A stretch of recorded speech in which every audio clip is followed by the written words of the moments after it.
नमस्ते मित्रों। अभी समाजवादी पार्टी ने कहा कि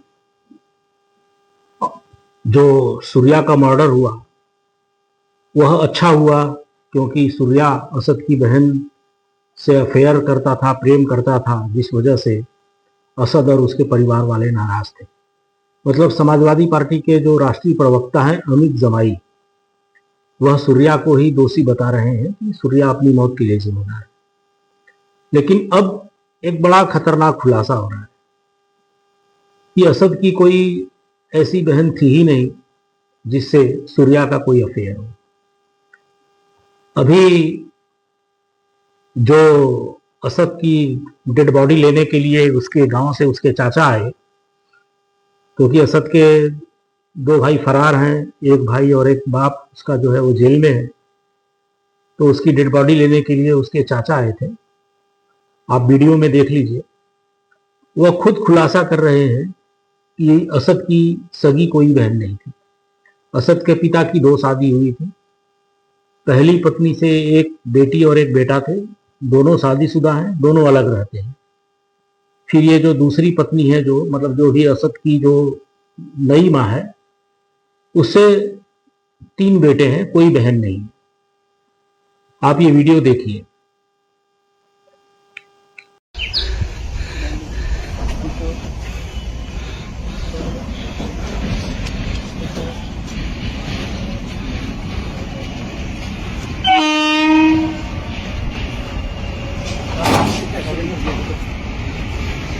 क्या नाम है आपका, कहाँ के रहने वाले हैं आप? जी, मेरा नाम आबिद है।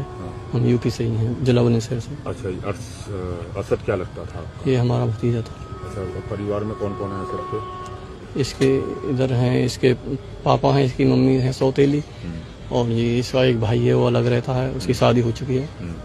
और ये 3 ही मेंबर हैं जो एक साथ रहते हैं। बहन भी है कोई? बहन है, उसकी भी शादी हो रखी है। अच्छा, क्या पता चला आपको पुलिस से, क्या जब आप यहाँ आए थे? नहीं, हमें तो क्या नाम है, 29 तारीख में गांव में जहाँ हम रहते हैं वहाँ पुलिस गई थी। उन्होंने वैसी दबिश डाली, हमने पूछताछ की कि यहाँ असद आया है क्या। मैंने सर यहाँ तो नहीं आया, इसे कई साल हो गए बगैर उधर गए।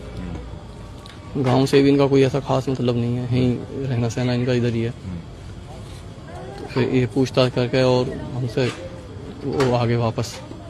उसके बाद फिर आज सुबह कल सुबह इसकी कुछ खबर मिली ऐसे ही, अभी हाथ नहीं आया है, इतने पकड़ लिए हैं ये सब। आज सुबह गाँव वाले ने बताई कि भाई ऐसा ऐसा बात होगी, उसको जो एनकाउंटर कर दिया। क्या करता था सर? ये लकड़े के उसके काम पे था पीछे। खैर पक्की नॉलेज तो नहीं है, क्योंकि बातचीत इतनी नहीं थी। तो एक बार मालूम हुआ तो ये बता रहे थे कि उसकी कपड़े की दुकान पे लगा दिया। अब क्या मतलब, क्या लग रहा है आपको जो इनकाउंटर हुआ है, इसमें एक 17 साल के बच्चे को मारा था? देखो, या तो इसकी संगति कोई कंगे, इसको संगति जैसी थी उसका, इसके असल सही नहीं मिला। संगति अगर सही होती तो ऐसा नहीं होता। तो इसने काम तो गलत किया है जी, जो भी किया है गलत काम किया, बहुत गलत किया है, ऐसा नहीं करना चाहिए था। उसी की खामियां जैसा भुगतना पड़ा, इससे ज़्यादा और क्या हो सकता। अब आपने वीडियो देखा होगा।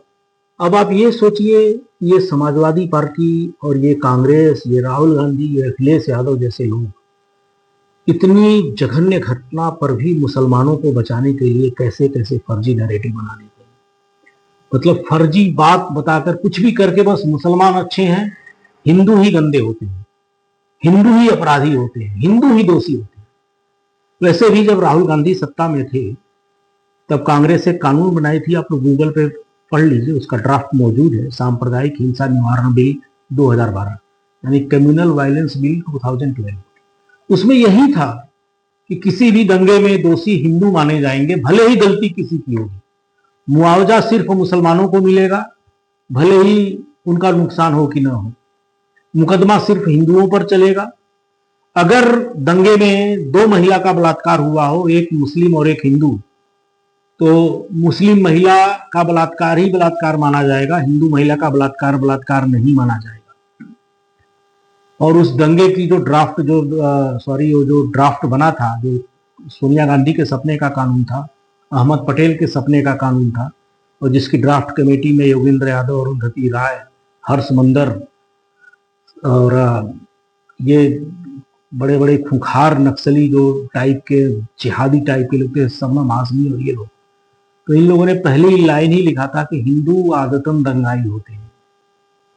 तो ये लोगों की मानसिकता आज भी वही है कि जिस असद की कोई बहन ही नहीं थी, फिर भी इन लोगों ने एक काल्पनिक कहानी समाज के सामने देना शुरू कर दिया, एक फेक नैरेटिव बनाना शुरू कर दिया, एक ढाल देना शुरू कर दिया कि सूर्या असद की बहन से अफेयर कर रहा था, प्रेम कर रहा था, जबरदस्ती करता था, इसीलिए असद ने उसको मार दिया, तो क्या गलत।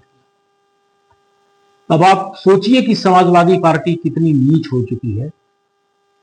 और जब भी समाजवादी पार्टी सत्ता में आती है, हिंदुओं के जीवन को दोमय दर्जे का नाम बना देती है, दूभर बना देती है।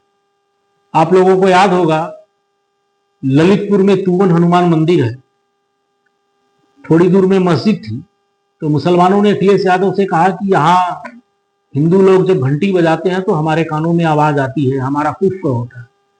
तो अखिलेश यादव ने तूवन हनुमान मंदिर ललितपुर में पुलिस वालों की बारी बारी से ड्यूटी लगा दी, और पुलिस वाले घंटी पकड़ के मंदिर का खड़े रहते थे कि कोई हिंदू मंदिर का घंटी न बजा सके। ये समाजवादी पार्टी की इस्लाम परस्त होती थी। अखिलेश यादव का वीडियो भी आजकल काफी वायरल हो रहा है, जिसमें वह खुलकर कह रहे हैं कि हमने 30% लैपटॉप मुसलमानों को दिए, हमने ये सुनिश्चित किया कि हर एक सरकारी योजना में 30% लाभ मुसलमानों को मिले।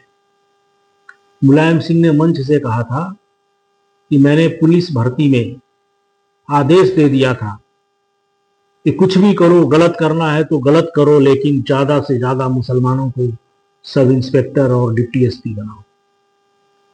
ये समाजवादी पार्टी की सोच है। फेक नैरेटिव बनाकर पीड़ित, अगर हिंदू है, बेचारा हिंदू मारा गया है, फिर भी उस हिंदू को दोषी बता दो। मित्रों, समाजवादी पार्टी को वोट देने के पहले इतना याद रखिएगा कि अगर आप हिंदू हैं तो समाजवादी पार्टी अगर सत्ता में आई तो आपका जीवन नर्क से भी बदतर बनेगा। और पूर्व में 5 साल अखिलेश यादव और 5 साल मुलायम सिंह यादव मुख्यमंत्री रह चुके हैं। आप लोग अपने उस समय उनके अपने बड़ों से पूछ लीजिए कि हिंदुओं की क्या स्थिति होती थी। मुजफ्फरनगर के दंगे अभी लोग नहीं भूले हैं। अगर हत्या जो पकड़े गए थे, जो गौरव और सचिन के हत्यारे सब मुस्लिम थे, फिर आजम खान का फोन आया कि छोड़ दो, और उसके बाद दंगे भड़के। मतलब कि हिंदुओं की स्थिति इतनी खराब कर दी जाती है कि आप उसकी कल्पना तक नहीं कर सकते। तो ठीक है मित्रों, समाजवादी पार्टी ध्यान रखिएगा कि कहीं